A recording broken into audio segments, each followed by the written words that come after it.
this is kind of like my introduction slash my tryout for booktube and book talk.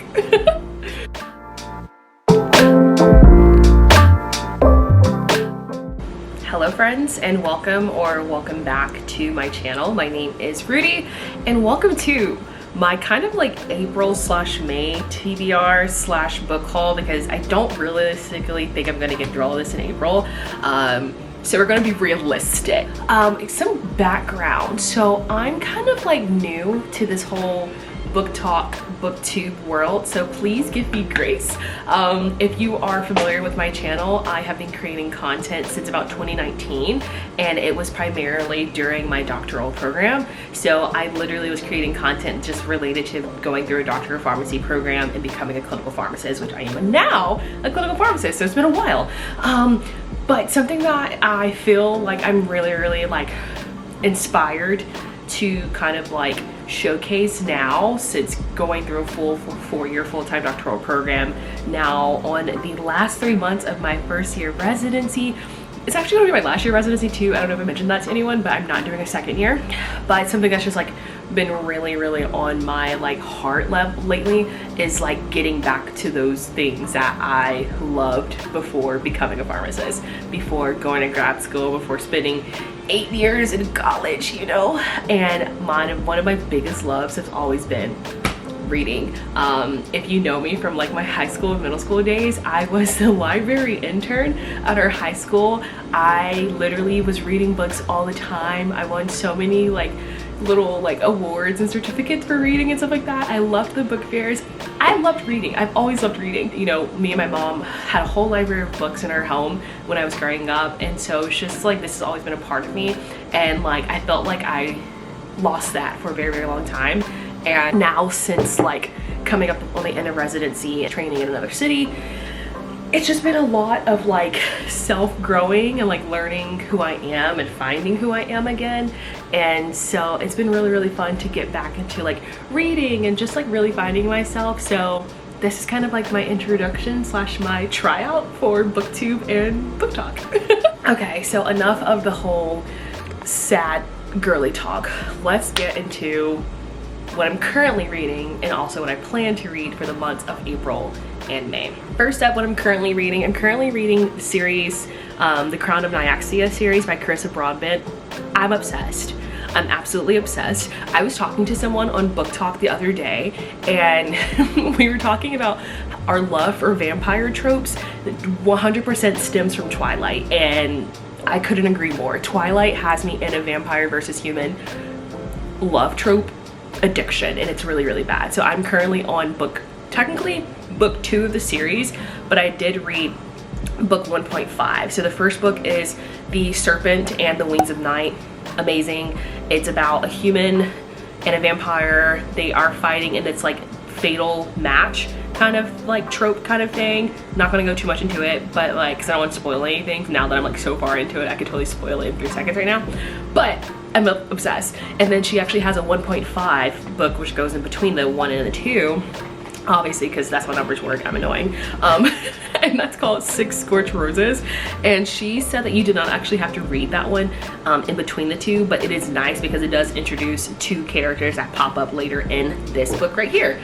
This one is The Ashes and the Star-Cursed King. I am about 250 pages in there right now, so I definitely could finish this book within the next few days, especially because I'm on a pretty light rotation right now in residency. So I actually spend a lot of time reading now, actually, so I could totally finish this within the next few days and then move on to the next kind of like standalone novella in this, which is also just a very short, like 200-page book, just like the Scorched Roses book. But yeah, currently I'm obsessed with this. Something that I'm obsessed with is reading series on my Kindle, and then I bought all of these like standalone, just like on bookoutlet.com. I got all 10 of these for a total of $48, and they actually have a $5 coupon, so I'm gonna like link that in my description below. But yeah, I'm obsessed with reading series on my Kindle and then like purchasing them if I want to keep them, and if I don't want to keep them, then I don't purchase them. But yeah, love my Kindle. These are my cute little stickers and my like cute little pop socket. I'm so obsessed. I'll link everything below if I can. All right, so let's move into the 10 books that I'm hoping to read over April and May. Okay, first up, Mother May I. So growing up in rural Georgia, also pause, I'm from Georgia, so immediately when I read the back of this book on bookoutlet.com, I was like, add to cart. Growing up in rural Georgia, Bree Cabot has warned that was warned that the world was a dark and scary place. Bree rejected that fearful outlook, and life has given her everything she could have ever dreamed of: a loving lawyer husband, 2 talented daughters, a baby boy, or gorgeous home, and every opportunity in the world. Until the day she awakens and sees someone peering into her bedroom window, an old gray-haired woman dressed all in black who vanishes as quickly as she appears. Bree shakes it off as a remnant of a dream. Later that day, though, she spies the same woman in the parking lot of her daughter's school, just minutes before Bree's infant son, asleep in his car seat, vanishes. A note is left in his place, warning Bree that if she wants her baby back, she cannot deviate in any way from the instructions that will follow. To save her son, Bree must complete one small but critical task. Her action comes with a devastating price, making her complicit in a tangled web of secrets that will lead to dangerous places and chilling truth. Bree will do whatever it takes to protect her family, but what if the cost tears their world apart? Love this. Love a good thriller. And also, that's also why I got all of these books. Like, all these books are like standalone thrillers or like romanticies, because like I'm currently in my series era and I need like kind of like palette cleansers in between my series. So I read the ACOTAR series, and then I was actually meaning to read a whole different standalone novella in between reading the Serpent book, but I hated that book, the standalone novella I was gonna read, and I DNF'd it, so I started a whole other series. So these are things that I know I'm going to read in between all my series, because the next series I want to start is the Throne of Glass series. So these are going to be like my in-betweeners. Next up, Love Like That. This is a witty, provocative, and joyfully submersive debut story collection about brilliant broken women finding their place in the world. So whether diving into complicated relationships or wrestling with family ties, the girls and women who populate Love Like That, misfits and misanthropes, bickering sisters, responsible daughters, and unhappy wives, discover what it means to get lost in love and do what it takes to find themselves again. See, this one hit home. Immediately ordered, because like literally that's what I'm doing over this year. Like that's what I've been doing since starting residency and like living alone over the past year, is like finding myself. Like, am I a very, very happy fiance? Absolutely. Am I a happy sister? Absolutely. I'm the happiest aunt in the entire world. But I don't know who I am outside of those things, outside of being a clinical pharmacist, outside of like going to school for 8 years and becoming all this stuff, like finding myself. And I was like, I need this. If you hear anything in the background, it's my dryer. I'm really, really excited about this one. This is If You Knew My Sister. So, Irene Hargenford was given away by her parents just before her 4th birthday. Although she has spent her whole life trying to convince herself she doesn't need them, deep down, Irene longs to understand why she was abandoned, while her parents kept her older sister, Elle. So when Elle gets in touch with news that their mother has died, Irene reluctantly agrees to return to the family home, but she's ill at ease. She and Elle are not close, not anymore. Irene knows only too well what Elle is capable of, inexplicably drawn to her enigmatic sister, yet terrified of the way she holds, of the sway she holds. Irene tries to protect herself even as she is sucked back into her family's toxic web of secrets, and soon realizes that the past is more complicated than she imagined, and that her very future rests upon discovering the truth about why she was really given away. Excited. Next up, The Echo Wife. This is a science fiction thriller, and I'm really, really excited about this. I really think I could probably read this in one sitting, to be honest, because I'm like so excited. So essentially, Martine is a genetically cloned replica made from Evelyn Caldwell's award-winning research. She's patient and gentle and obedient. She's everything Evelyn swore she'd never be. And she's having an affair with Evelyn's husband. Now the cheating bastard is dead, and both Caldwell wives had a mess to clean up. Good thing Evelyn Caldwell is used to getting her hands dirty. I am obsessed. I can't wait to read this. Who is Maud Dixon? This is another psychological thriller. Florence Darrow is an ambitious young woman who moved to New York City with dreams of becoming a famous writer. When she stumbles into a job as the assistant to the brilliant enigmatic novelist known as Maud Dixon, whose true identity is a secret. It appears that the universe is finally providing Florence's big chance. The arrangement seems perfect. Maud Dixon, whose real name Florence discovers is Helen Wilcox, can be prickly, but she's full of pointed wisdom. Not only how to write, but also on how to live. Florence quickly falls under Helen's spell and eagerly accompanies her in Morocco, where Helen's new novel is set. But amid the colorful streets of Marrakesh and windswept beaches of the coast, Florence starts to wonder, instead of hiding in Helen's shadow, why not upgrade into Helen's life? Not to mention her best-selling pseudonym. Taut, twisty, and viciously entertaining, Who is Maud Dixon is a stylish psychological thriller about how far into the darkness you're willing to go to claim the life you always wanted. It's giving Black Mirror, you know? I'm obsessed. This one will probably be the first one I read when I finish my current series because I love Stephen King. I love just like fantasy, like very excited. This is Fairy Tale. All right. Charlie Reed looks like a regular high school kid, great at baseball and football, a decent student, but he carries a heavy load. His mom was killed in a hit-and-run accident when he was 7. Grief drove his dad to drink. Charlie learned to take care of himself and his dad. When Charlie was 17, he meets a dog named Radar and her aging master, Howard Bowditch, a recluse in a big house on the top of a big hill with a locked shed in the backyard. Sometimes strange sounds emerge from that shed. Charlie starts doing jobs for Mr. Bowditch and loses his heart to Radar. Then when Bowditch dies, he leaves Charlie a cassette tape telling a story no one would believe. What Bowditch knows and has kept secret all his long life is that inside the shed is a portal to another world. I could eat stuff like this up. Like I could eat stuff like this for dinner. Oh my God.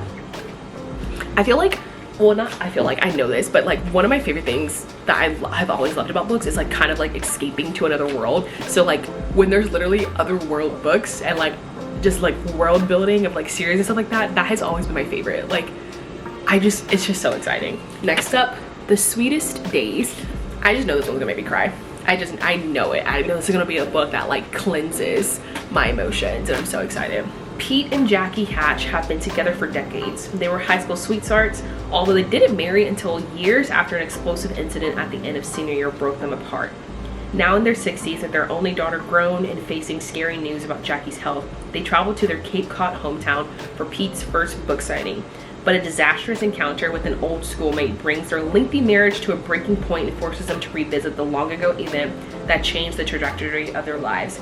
Exceptionally moving and told with richness and delicacy, The Sweetest Days is an insightful portrait of a couple in it for the long haul and of the deepest feelings, both tender and fierce, that are held in the wake of an enduring marriage. I know it's gonna make me cry. I know it. I think this one might be one of my favorite finds. I'm really excited to read this. This is All of My Mother's Lovers. First, I have to talk to you guys about the author because like I did not know how badass she was. I apologize if I mispronounced her name, but Ayana Masad is a queer Israeli-American fiction writer, essayist, and book critic whose work appeared in the New York Times, Los Angeles Times, Washington Post, Paris Review, NPR, BuzzFeed, Catapult, Story Quarterly, McSweeney's Internet Tendency, and other publications. She's the founder and the host of the Other Stories podcast and a doctoral student at the University of Nebraska, where she also serves as the assistant nonfiction editor for Prairie Schooner. Talk about a badass. Like, I'm so excited for this book, but like not just because of her, because like I found about her after the fact that I found this book, but like this book just like everything about this book just really, I'm gonna cry. Okay, so essentially, after Maggie Cross's mother dies suddenly in a car crash, Maggie finds 5 sealed envelopes alongside her mother's will, each addressed to a mysterious man she's never heard of. Maggie and her mother Iris weren't close, especially since Maggie found out, but she never expected, they'd run out of time to work through their differences. Now in her late 20s, Maggie is finally in something resembling a serious relationship, wondering if some of whatever shaped her parents' decades-long story might exist after all. And it's especially hard to accept that her mother would never witness it. Overwhelmed by her grief and frustrated with her family, Maggie decides to escape the Shiva and hand deliver her mother's letters. The ensuing road trips take her over miles of California highways through strangest recollections of a second hidden life, almost impossible to reconcile with the Iris that Maggie knew. And on a journey through her own fears as she navigates her relationship, as she fills in the details of Iris' story, Maggie must confront the possibility that almost everything she knew about her mother, including her marriage, her lukewarm relationship to Judaism, her disapproval of her daughter's queerness, is more meaningful than she ever allowed herself to imagine. Like, I love like a mother-daughter story. I think it's like one, I love my mom, I love my grandma, but like it's just like one of those stories that like I just feel like it hits home, especially like as an older daughter. Like my relationship with my mom, it's just like it's this, like she's my best friend, she's like my big sister, and so like mother-daughter stories will always have me bawling in my bed at 2 a.m. Very excited about this because I recently found out that this author has like 70 FBI thriller books, and I'm like, I'm obsessed, very obsessed. This one's called Vortex. So 7 years ago, Mia Briscoe was at a college frat rave with her best friend Serena when a fire broke out. Everyone was accounted for except Serena, who has never been seen nor heard from again. Now an investigative journalist covering the political science in New York City, Mia discovers old photos taken the night of Serena's disappearance and begins to uncover a sinister string of events going all the way back to that disastrous party. Working with Sherlock, the secrets begin to unravel. But some very powerful and very dangerous people would do anything to keep them from learning the truth. CIA operative Olivia Hildebrandt is a team leader on a mission in Iran to exfiltrate a betrayed undercover operative. She's nearly killed by an exploding grenade and saved by a team member. But by the time Olivia is released from the Walter Reed Hospital, that team member is a critical flash drive he was carrying have disappeared.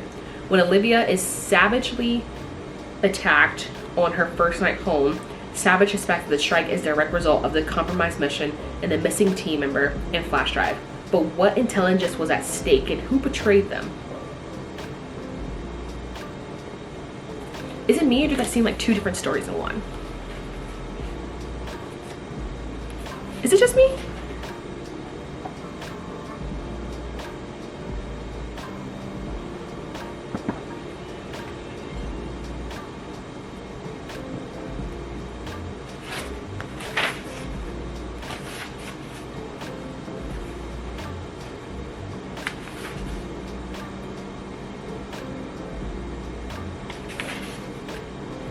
Is it just me, or is that two books in one?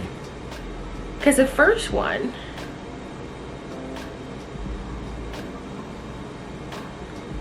is like Mia and Serena and Sherlock, and the last one is Olivia.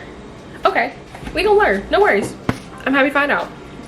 This one, I think this one might wreck me, honestly. This is probably gonna wreck me. I think this is gonna be so good. And it's kind of like not my typical, because like my understanding is this kind of has like a little bit of finance, a little bit of history in it, and I'm not one of those girlies at all. But when I was reading it on bookoutlet.com, I was like, I think I could love this. This is called My Year Abroad. Okay, widely considered a master craftsman. Oh wait, I don't want that part, blah, blah, blah, blah. The story follows Tiller, a very average, fairly unmotivated college student from New Jersey, and Pong Lau, a wildly creative, larger-than-life Chinese-American entrepreneur who sees something intriguing in Tiller beyond his bored exterior and takes him under his wing.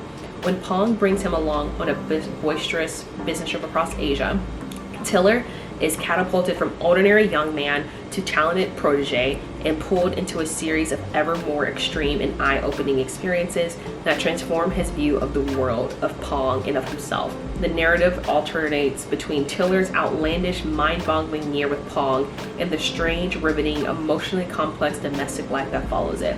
Rich with commentary on Western attitudes, Eastern stereotypes, capitalism, mental health, parenthood, and more, My Year Abroad is also an exploration of the surprising effects of cultural immersion on a young American in Asia, on a Chinese man in America, and on an unlikely couple hiding out in the suburbs. tinged, I think that's, yeah, tinged at once with humor and darkness, electric with its accumulating surprises and suspense. This is a novel that only Chang Rae Lee could have written, and none that will be read and discussed for years to come. Sorry, one that will be read and discussed for years to come. So I'm very excited for these 10. As I said, I do, like, this is like my introduction to Book Talk Booktube. So I really hope you guys enjoyed my like wrap up or my recent book haul and what I am planning to read for April and May. I would love to hear if you guys have read any of these books down below in the description box, and if, like I said, I'll link the link. I will link the $5 coupon off to bookoutlet.com where I got all 10 of these books. I'm not the fastest reader, but I have been zooming through books since I got my Kindle, especially the series, and that's like why I'm reading my series on my Kindle. So I'm very excited because like so far, or like at the beginning of the year when I was like really getting back into reading and really kind of like coming into this era of like really like prioritizing like myself, I was like, oh, I'm only gonna read 12 books this year. Like I typically don't have time to read a book anyway, so I figured I'd read one book a month. I'm on book 7, y'all. Sorry, I've completed 7 books. I'm reading book 8 right now. And my goal for 2024 was 12 books. Like, I am just so proud of myself. And like middle school and high school Rudy would be so freaking proud, because like I was always making this excuse that like, oh, I don't have time to read. I'm a full-time doctoral student. I don't have time to read. I'm in residency. But like I've been making time to read. I've been making time to work out. Like, and sometimes I do this, sometimes I do them together. Have you guys ever done a 12-3-30 while reading your Kindle? Best workout ever. Best workout. First of all, it zooms by in like 10 seconds because like you're reading so fast and you're just like, oh, wow, I got through 10 chapters and also my cardio. So I'm just like really proud of myself. But yeah, this is my introduction tryout for Book Talk Booktube. Y'all let me know what you think. If you like my content, feel free to like and subscribe below, and I hope to see you again. Bye.